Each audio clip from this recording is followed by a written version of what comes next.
We're going live at some point here. Dawn will give me the high sign so that we'll know. So no swearing.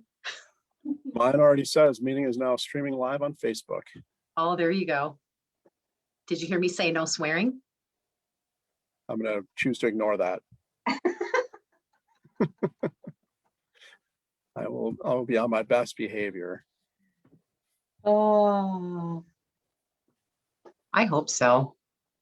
What time is it, Dawn? 6:28? Is that right? That's what my computer says. What is happening?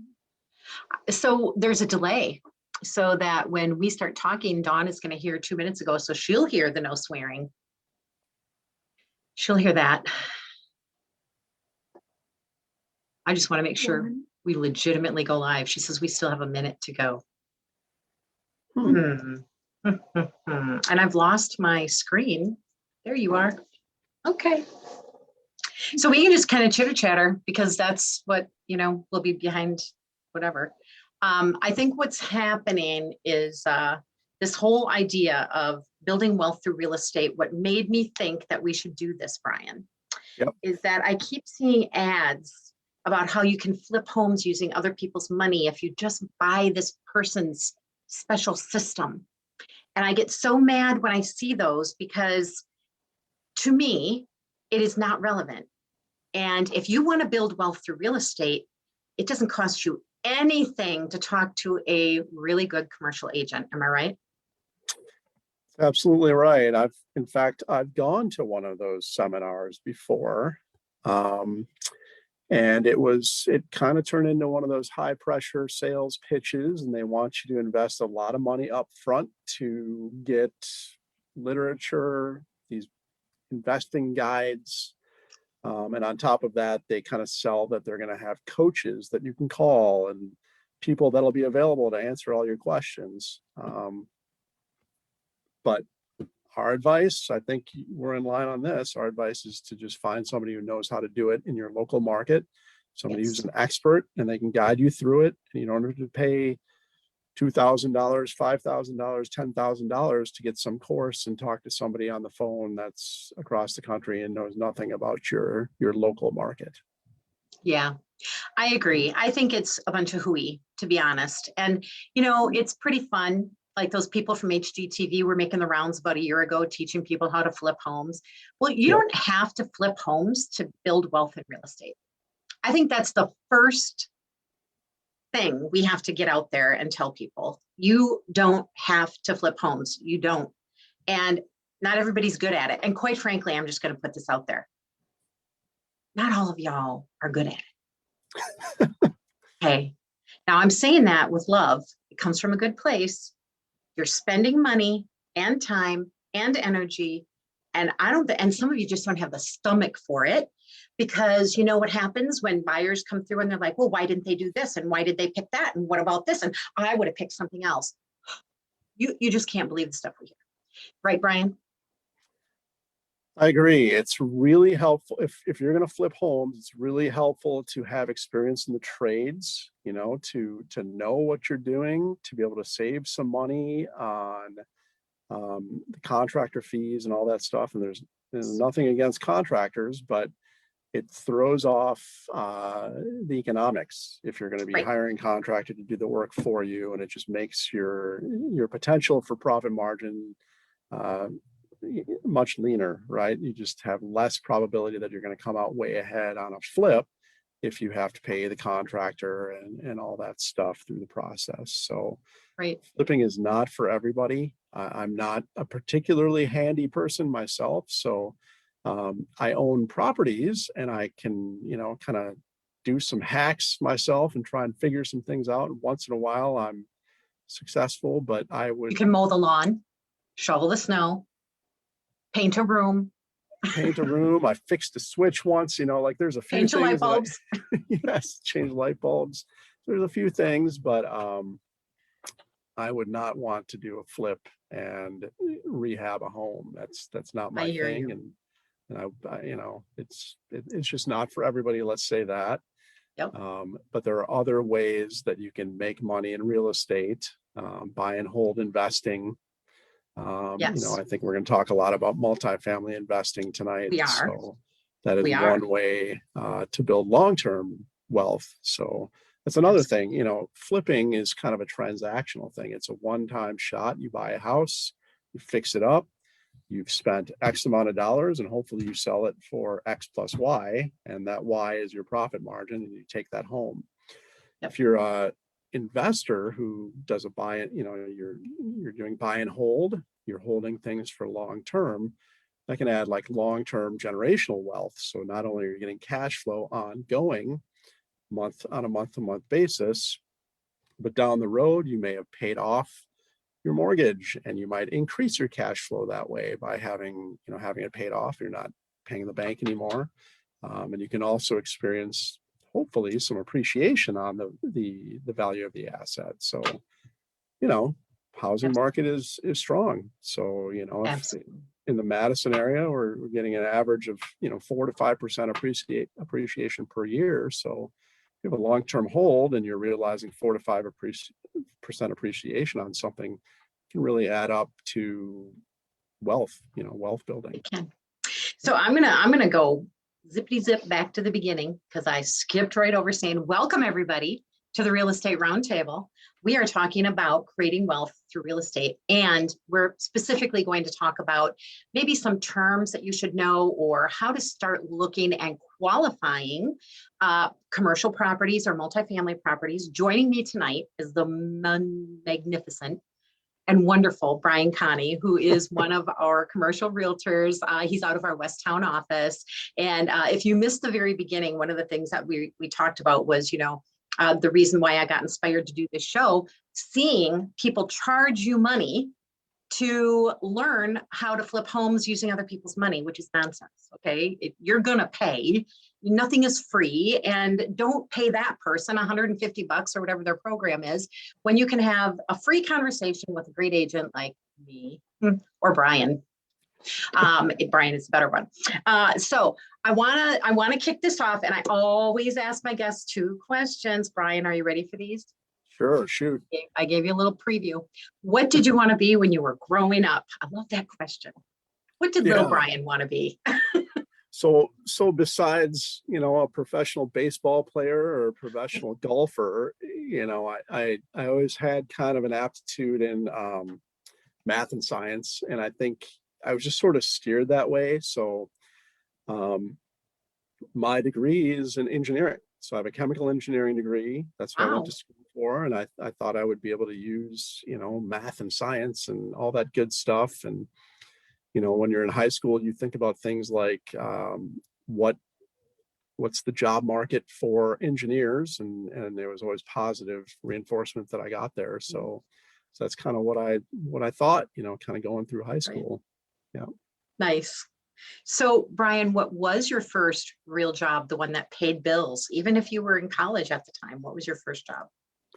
Well, yeah, engineering jobs. So I started out with some engineering jobs, some pretty good stuff through college, and then a little bit out of college. But for me personally, I realized pretty quickly that I wanted to get over into the business world.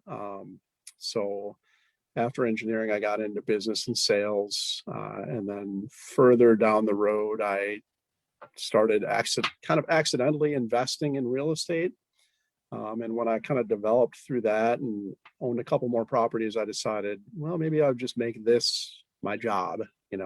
Real estate was kind of grew into a passion, and I decided to, get my license and make it my 9 to 5. I like that. It's funny how people come to real estate. I always love to ask people, like, how did you end up in real estate? But I'm more interested, like, what did you think you were going to do? And like, there's almost nothing that you can't do where you can apply it to real estate. And I know I don't want to, I'm just going to probably say something that you're going to say later, which would sound so much better coming from you. But one of the most intriguing things I've heard is that commercial real estate is math. It's not emotion. Commercial real estate is math. Do the numbers make sense? And I love that because I think I get to do a little bit of everything. I do, all different kinds of residential real estate, land, farms, whatever. And I do commercial as well. And they are completely different transactions. So, and I know you do primarily commercial, is that correct? Yep. Yeah, that's right. And you're spot on. Most commercial investors, people that are looking for investment property, are looking for a return on their investment. So Mhm. that's what it's about. And it's you kind of get into spreadsheets and calculations. And if there's a day that goes by that I'm not using a calculator, it'd be pretty rare. So uh, Uh, yeah, you don't count spreadsheets, on your all that stuff. fingers? Take your I shoes off and count on your toes. maybe for just a duplex, maybe, but not once you get bigger than two units. Yeah. Awesome. Well, I'm going to check in with Dawn real quick. So Dawn, it looks like everything's going good. Our feed, I have to ask, because we had problems with our feed earlier. So we want to make sure that everyone's able to see this. Sure. Okay, here come the real questions. Yeah. Can you, in your opinion, get rich by investing in real estate? There's no question that you can. When you see those, Fortune 5, not Fortune 5, but the Forbes richest lists, that come out annually, I think a lot of those guys at the top of those lists got their wealth through real estate. So real estate development, owning properties, there's a lot of ways you can kind of do it through real estate, but it is a fantastic wealth building tool. And there's people getting into it every day. I see. So I was a member of the Madison RIA for a little while. That's the Real Estate Investors Association, and there's people flooding those groups because they want to learn real estate, because they know that there's money to be made in real estate. So absolutely, the answer to that question is yes. And it's not get rich quick in most cases, but Right. it's the notion that we go back to, which I like to use these terms, building wealth. And as you said, generational wealth. Real estate has been one of the most steady investments that people can make. So if it's very different from the stock market where things are going up and down at a much more rapid pace. Yep. Real estate, your market could be up or down, but traditionally there's some kind of a steady upward march on the values of real estate. And if you are owning property where you're leasing, typically leases go up. I know all costs go up, but the income goes up too. So, okay, I'm going to move on to the next question. How would I, as a buyer, know if I'm getting a good deal on an investment property? What are some ways that I would know? Yeah, so it's a good question.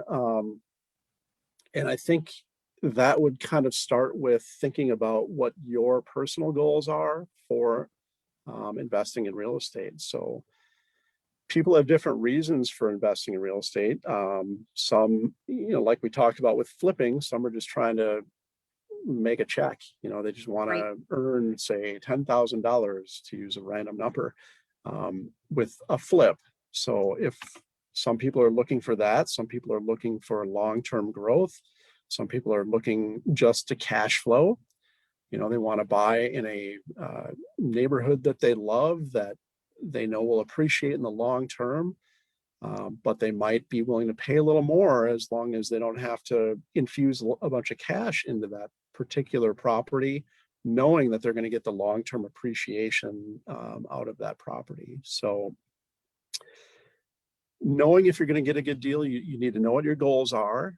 And then I would certainly, as you talked about, do some math around it. So if you're doing a multifamily, say a 4-unit apartment building, what are the rents? What can I expect for my expenses?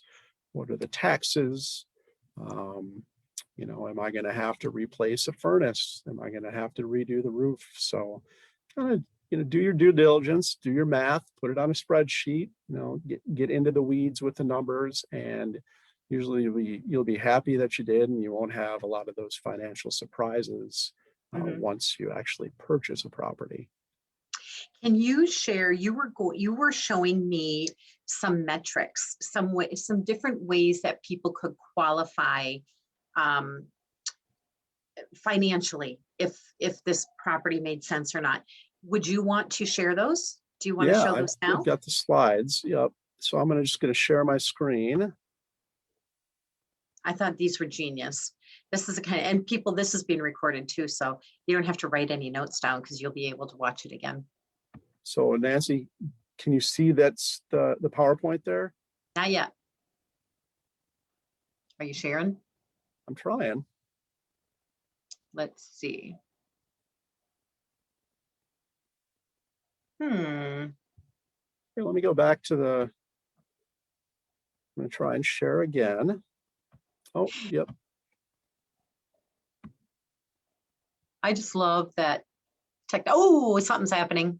There we go. Now you just have to put it in presentation mode. Look at you. You know what Good. you're doing. But it's beautiful. It looks beautiful. Okay, perfect. So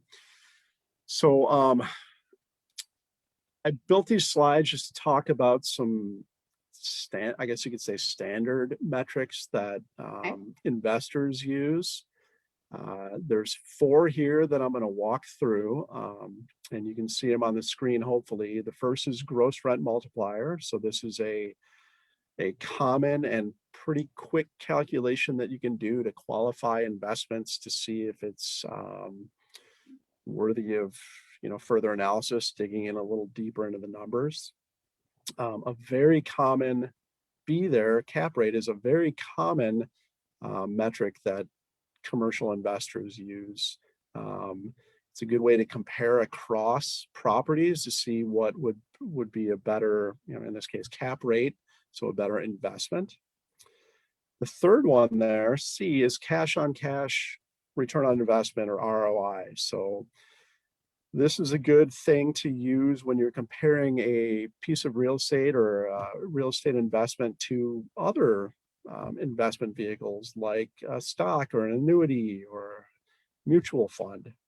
Okay. And then the last one here is the 1% rule. So we'll talk about this. This isn't something that commercial practitioners use very much, but you will hear this if you're starting to do research, looking at investment websites, going to, like I said before, a RIA, Real Estate Investors Association.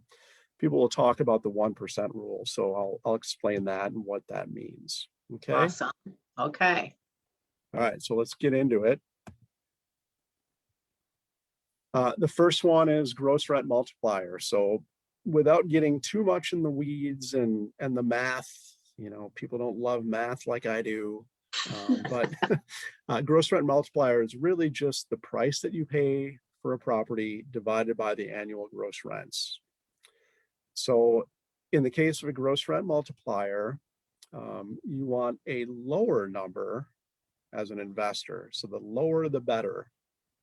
So on this slide, I have 3 examples of investment properties. So I'll go through a little bit of the math here so you can see kind of how you would compare these different properties. So if you're an investor and you're looking at a single family house, which is that left property there, and let's say the price is $115,000, and you can get $1,200 per month in rent. That means annualized, your rent income would be $14,400. Okay. In order to get your gross rent multiplier, you just divide 115,000 by 14,400, and that I hope it comes to, otherwise the slide is wrong, comes to 7.99 for a gross rent multiplier. Okay. So is that good or bad? Might be good, might be bad. Let's compare it to other investments, potential investments in this, made up marketplace. Okay. So in the middle is a 20-unit apartment building. In this example, you can buy that for $950,000, and monthly rent is $13,000, which comes out to annual rents of $156,000. So 950,000 divided by 156,000 comes out to 6.09. So that's lower than the single family house. So based on only looking at the gross rent multiplier, comparing those two, I would say the 20-unit apartment building is a better investment than the single family house. Okay. The third one is just another example. There might be a retail store out there that you can buy for $400,000. Current rent is 2,500 per month, which comes out to 30,000 annually. So 400,000 divided by 30,000 is 13.33. So again, you want a lower gross rent multiplier as a buyer. So out of these three investment vehicles here on this page with made up numbers, the 20 unit apartment building would be the best investment, only using gross rent multiplier. Okay. And again, it's a pretty quick way to kind of evaluate a property and compare a little bit and see if that particular property warrants more research and gathering more information. So going on to the second metric. So let's say you wanted to go do some more research. Cap rate would be a really good way to do that. And this is a good way. This is probably the most popular metric that real estate investors use.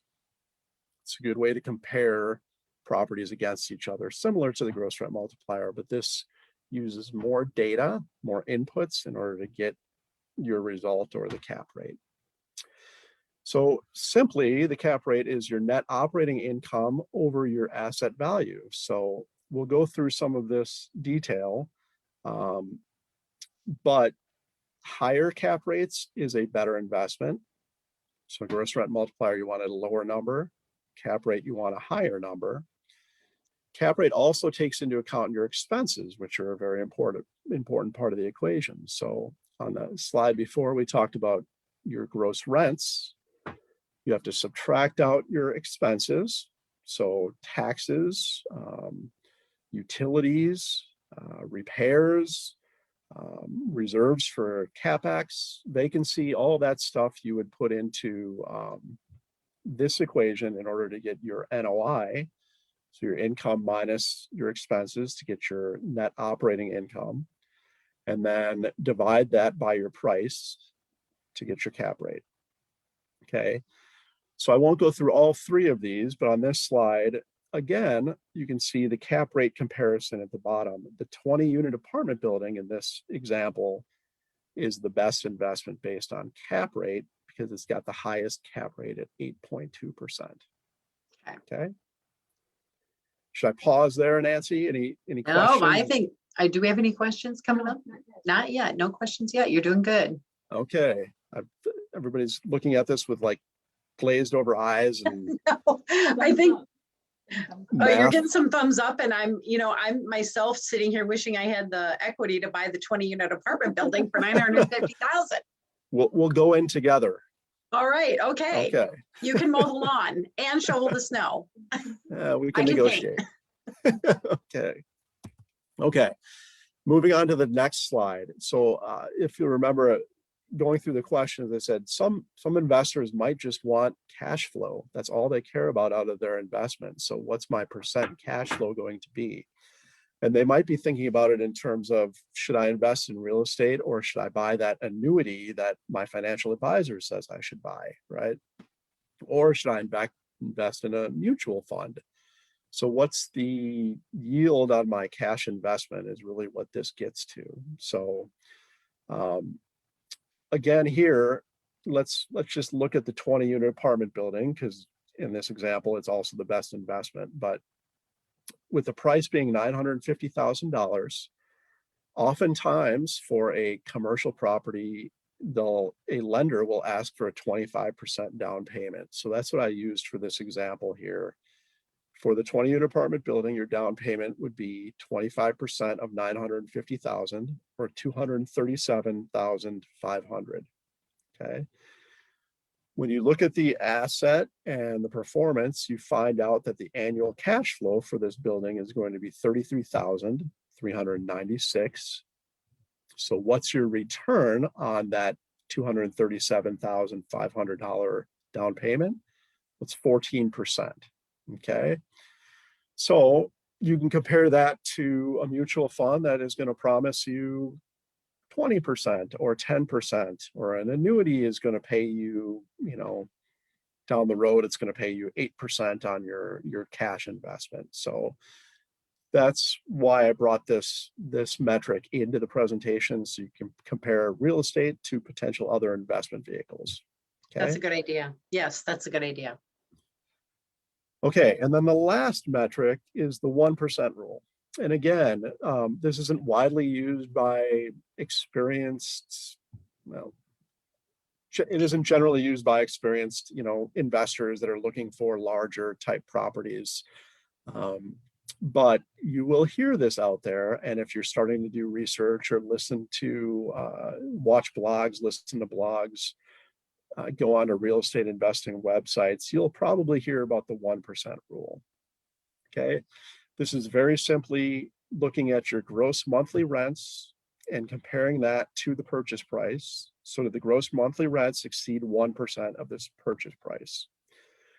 So using these same examples, single family house, 20-unit apartment building, and retail store.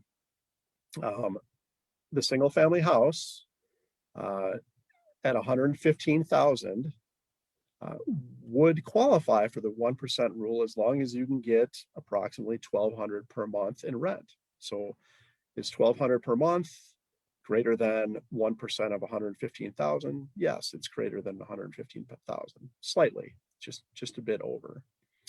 The apartment building here is 1.3% when you compare the $13,000 to the $950,000 purchase price. So it's greater than 1%, yes. The retail store actually says no, it's not. The $2,500 is not 1% of $400,000 or that purchase price. Okay. So my screen just kind of grayed a little bit. Can you see it still? Yeah, it looks like it wants to, it's resetting or something. It's refreshing. Struggling to keep up, maybe. We were on the last, this is the last screen, is it not? Yep, the last slide. Yeah. So maybe I'll get out of the slides. Yeah. And yeah. I think that was really interesting, and it does show the different ways. So, what I hear all the time is most people that I talk to use the gross rent multiplier. A lot of people use that, but to know that there are other ways to qualify the property. And the other thing I was watching as you went through the slides, no matter how you cut it, that apartment house made the most sense. The 20-unit building made the most sense. It just maybe it's math, right? Yeah, maybe my example should have varied that a little bit, but no, I put numbers in. No. It's funny because in some cases it was like out there far and ahead, and in other cases it was like, yeah, it's better, but this other one isn't bad either. I think it just kind of depends on, I think what we are going to get into here is tolerance too. Like, what's your tolerance? Like you said, what are your goals? Like, how involved do you want to be? Those are the kind of conversations that we need to be having. I'm going to jump back in here and ask you, I want to go see that 20-unit building. What should I expect in terms of what should I expect when I get to go on that showing? It's going to take me at least 24 hours, right? I can't get in right away.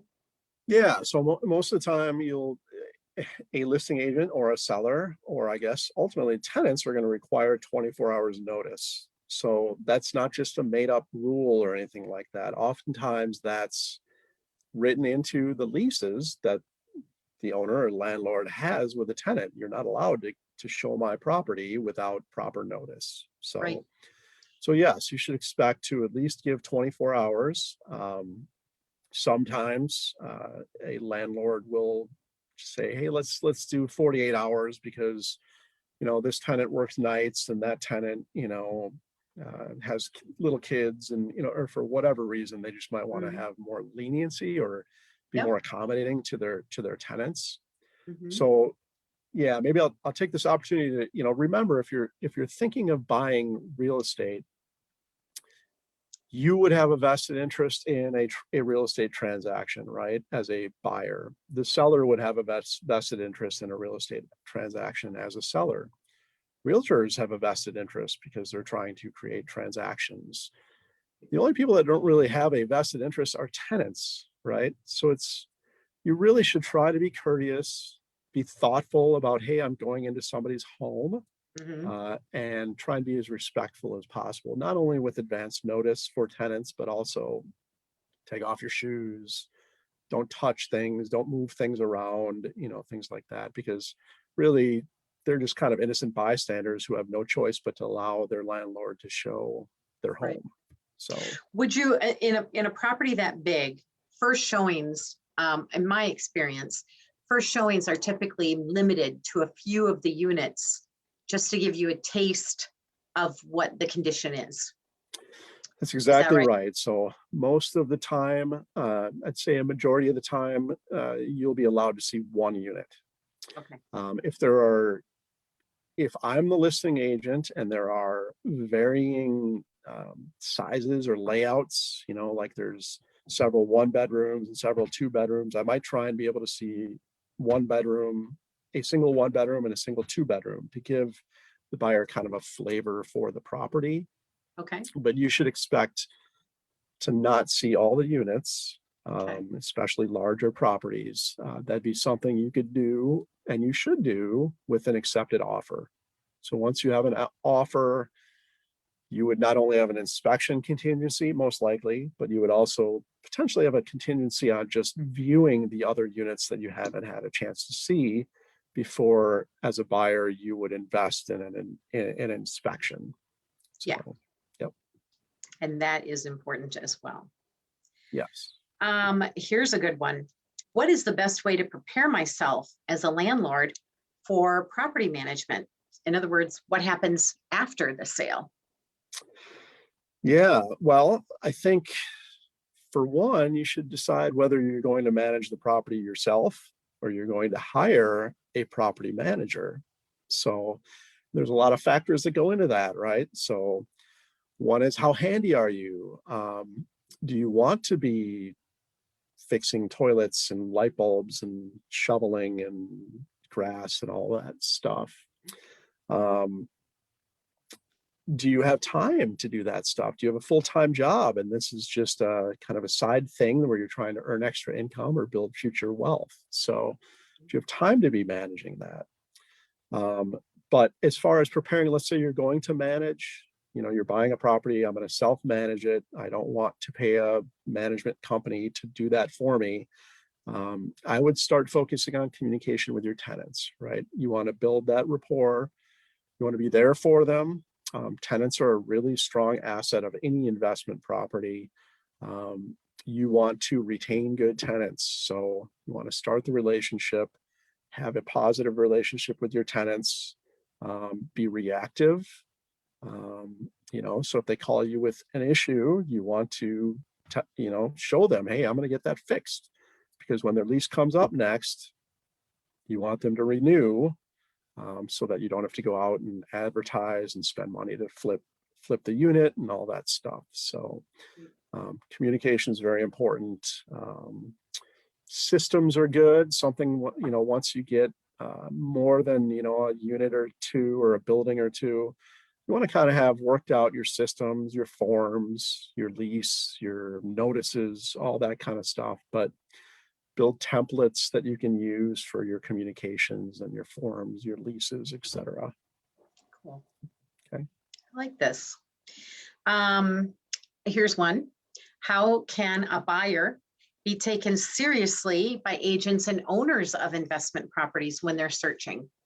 What do you do to prepare as a buyer? One is, some of the things we talked about. I would challenge the buyer to say, what are your investment goals? So are you thinking about what you want out of this investment?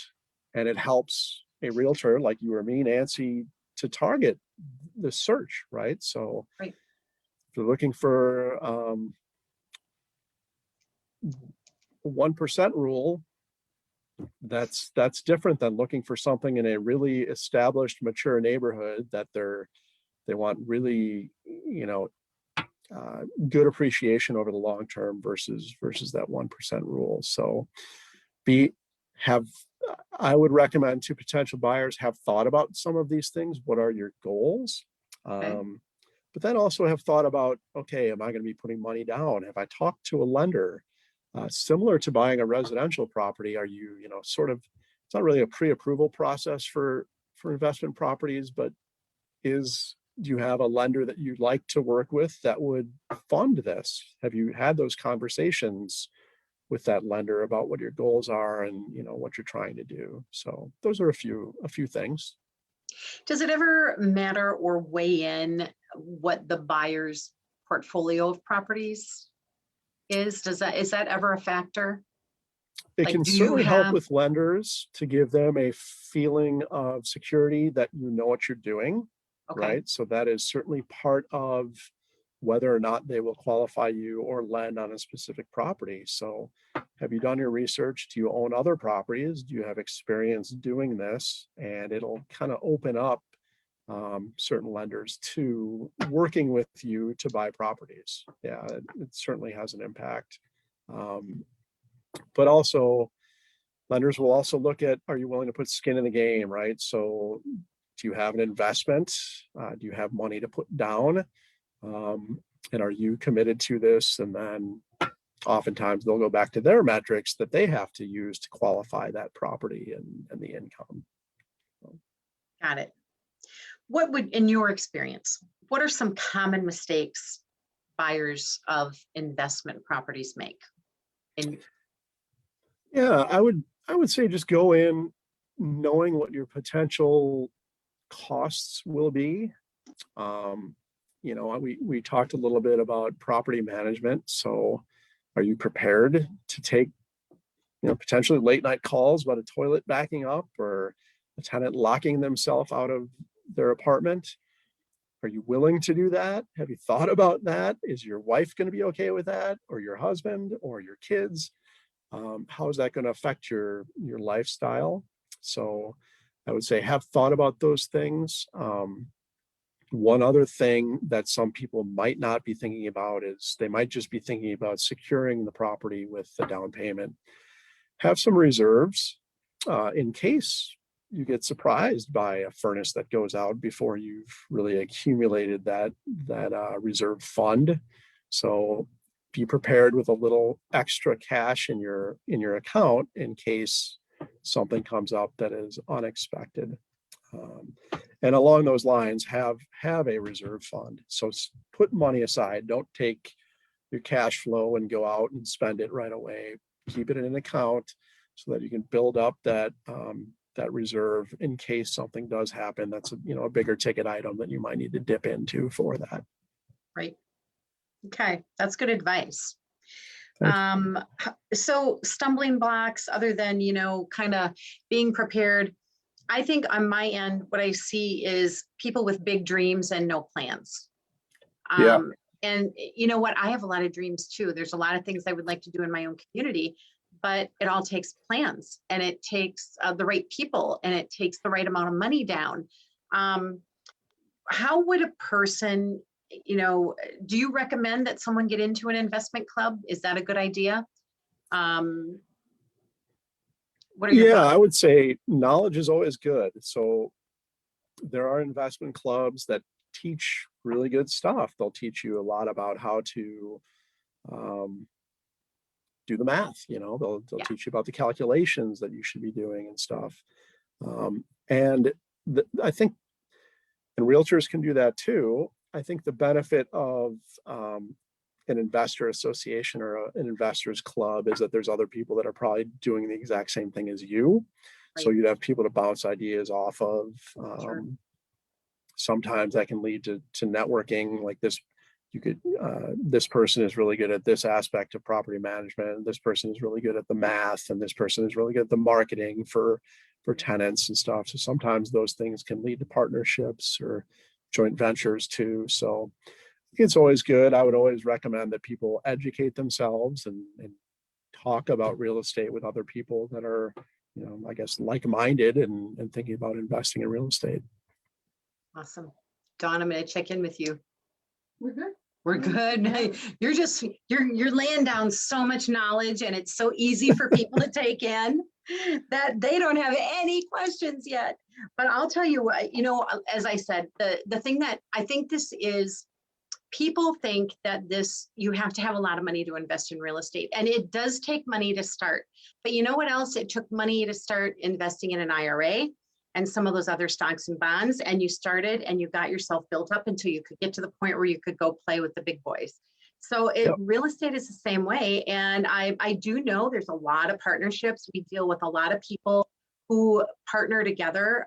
They combine resources to be able to form the partnership, as you're saying, and get started together. And then maybe one buys the other one out, or they stay partners for a long time. I've known some people who've been partners for many years and been very successful with it. So Brian, is there anything else that you can think of that we should be talking about?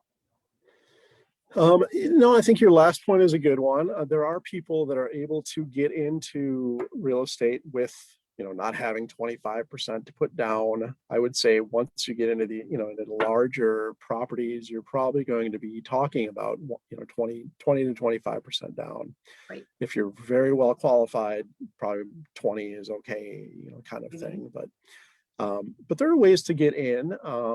You've probably done a land contract. There are some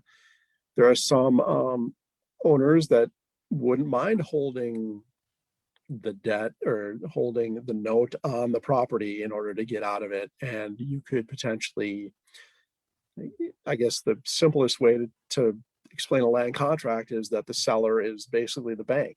So you're not going to a bricks and mortar bank or online bank or whatever to get the loan, to get the mortgage for the property. You're financing it through the former owner or the seller of the property. So sometimes they can make concessions and you don't have to come up with quite as much money.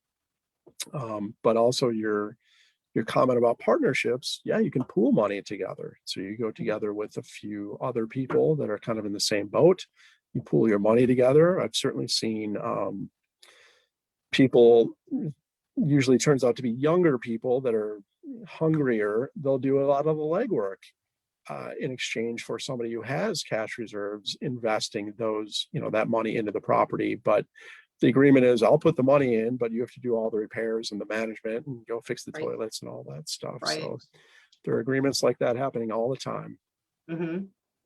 I think, and maybe I've already said it, but I'm going to say it again. Don't think that you cannot own anything other than your home. You can very well get into, there's all different types of properties, self-managed, or whether you hire someone to do the management. I mean, it is an incredible way. And we have watched people throughout our careers just continue to buy and trade properties. We didn't get into 1031 exchanges, and I don't think we should tonight, but it's a way that you can trade off, sell something, buy something else without having tax consequences. So I don't know, Brian, I think this was a really good session and I really appreciate your time. Dawn's been so patient with us, sitting here watching all the comments and stuff. One question. Oh, we have a question. Do you recommend hiring a property management company? Do you recommend hiring a property management company? I would. You would? I would. I don't, Yeah. because, I have a lot of irons in the fire. If I was going to own rental property like that, I mean, I just need someone to be available, and it's probably not going to be me. So Right. how about you? I think I self-manage my properties, but I think you just have to be aware of the trade-offs, right? So you pay for property management. They make a lot of decisions, and they may be doing it the way you like, and they may not be doing it the way you like. So you're hiring someone to do the things for you. But I certainly think that if you talk to 100 real estate investors, more than 50 would say hire a property management company because you don't want the headaches, right? So I think that's the big benefit to the I'm property crabby when management I get company. woke up.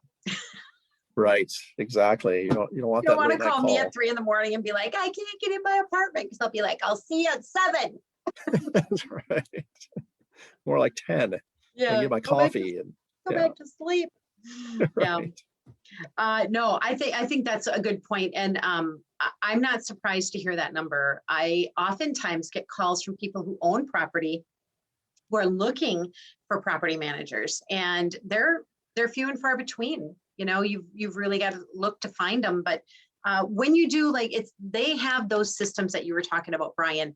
They've got the forms, they've got the check-in forms, the checkout forms. They handle the missing or late rent. They handle a lot of stuff. It's like anything else. It's worth the money you spend if you value your time, and you have to decide what that line is, what that fine line is. So. And to build on your point, there are some fantastic property management companies, and there are some not so fantastic property management companies. So It references. Yeah. It references Yes. from your investment group. Or your realtor. Or your realtor. Yes. That's right. Oh, it has been so good having you on. I really enjoyed doing this tonight. Dawn, I'm going to give you one more last pass here. All right. Everyone loves you. Everyone thinks you did a great job. Maybe you'll get some call. Do you want to put your phone number on here? People can call you. You want to say what it is? Yeah. It's 608-291-3394 is my work line. So feel free to email me, call me, text me. I love working with new investors and old investors who have invested a lot. So first time, 10th time, doesn't matter. And you know what else I like about it? You can go to firstweber.com and look up Brian Connie, Conne, and you'll go right to his page and see his listings and see what he's been selling. So you know what kind of properties he's been working with real recently, but you've been doing this a long time, so you have some experience. Yeah, I've been an investor for 12 years maybe now, or something like that. And I've had my license for about 5. And, kind of in the beginning of the conversation, we talked a little bit about that journey, but once I owned a few properties and realized I liked it, and I wanted to, make it more of a full-time thing, and then I got my license, and it's all worked out great. And I love the math. I know a lot of people don't like the math. I love plugging and chugging, and trying to evaluate those properties. Get a good agent. Stop spending $150 or $199 on somebody else's get-rich-quick scheme. Find a good agent. Call Brian. Interview Brian. He'll give you all the details, and trust. You got to find someone you trust, and then you stick with them. And as long as you are being, upfront with them about what your goals are, they will help you find those properties. Right, Brian? Very true. Well said. Awesome. Well, guys, thanks for joining tonight. We have been, this is actually quite a bit longer than I thought it would be, but it was a great topic. So thanks again. And hey, guys, if you have questions, send them in, and we'll be waiting to hear from you. Thanks, Nancy. I appreciate it. You bet. Thank you. Talk soon. Bye-bye. Bye-bye.